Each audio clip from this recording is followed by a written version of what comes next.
Mga kapamilya, ngayon pa lamang po ay excited na ang karamihan dito dahil syempre yung mga dadalo sa Halloween party, aba, eto ha, abalang-abala yung iba sa paghahanap ng mga costume para sa yung mga kahindik-hindik na hitsura. Kahindik-hindik. Oo, kahindik-hindik. Pero nauuso na rin ngayon ang scary makeup at face painting na pambihira at nakakatakot ang itsura, ha? Alamin na natin kung paano ito ginagawa mula kay Roan Danica Manuel, isang mahusay na face painter. At mahusay talaga. Tinan mo yung mga nagawa niya, di ba? Asan si Roan? Asan si Roan? Roan!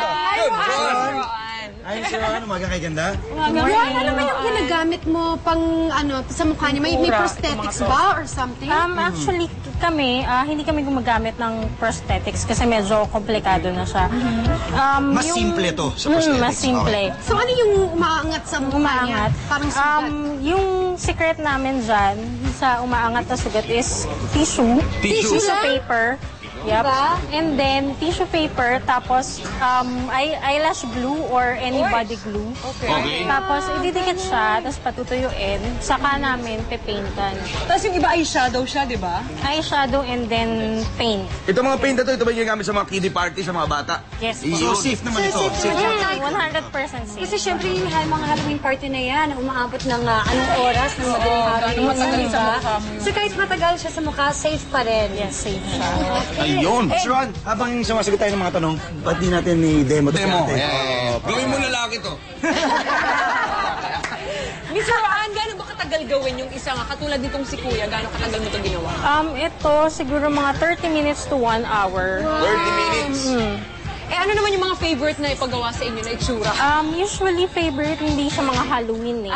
Kadalasan, mga butterflies. Kasi mostly ng clients namin is mga kids. Or yung mga fairy, pag mga children's Ate, party. mag-alala ako, bahala sa'yo. Ito po ma'am, pag nilagay na sa mukha ng kliyente, gaano ba katagal tanggalin to? Madali bang tanggalin to o mahirap? Actually, washable naman siya. So, anytime, pwede siyang tanggalin.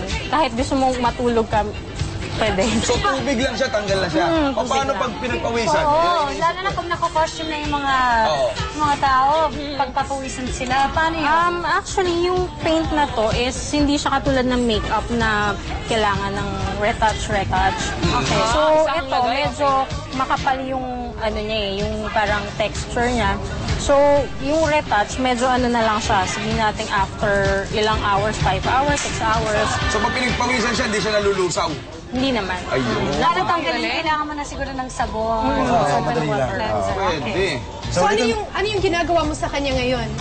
Ginagawa ko sa kanya is Piniface paint siya. cute na witch. Hindi, ano ba siya?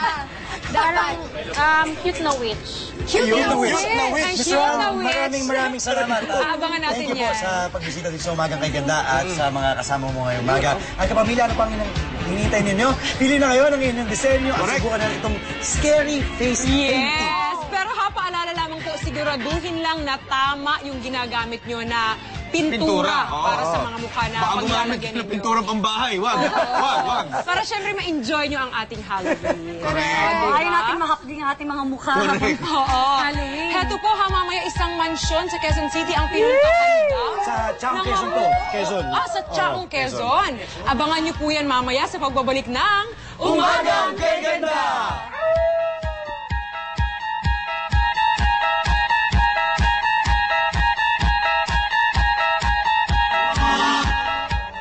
Magkahalong reality and fantasy. Yan ang napanood ng marami kamakailan ang ilunsad ng nangungunang laundry detergent brand ang first 3D digital projection mapping sa bansa. Ang pinagsamang fabric care at fashion show ay ginamitan ng 3D tools and technology para ipakita at patunayan ang deep cleaning formula ng nasabing detergent. These three technologies At sa ika-20 ng Nobyembre, inaanyayahan naman ang lahat na panoorin ang first ever 3D TV commercial dito sa ABS-CBN.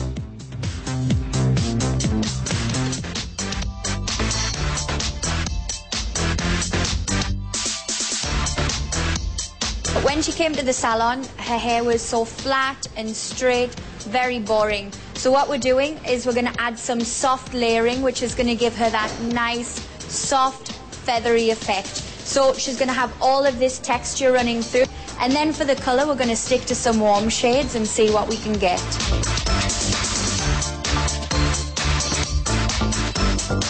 And you can see the results of the color are just subtle but glamorous. It's nice and shiny and it's got that healthy glow. And then because we've gone for the subtle color, the bangs really just give it that uplift and a difference. They're absolutely gorgeous.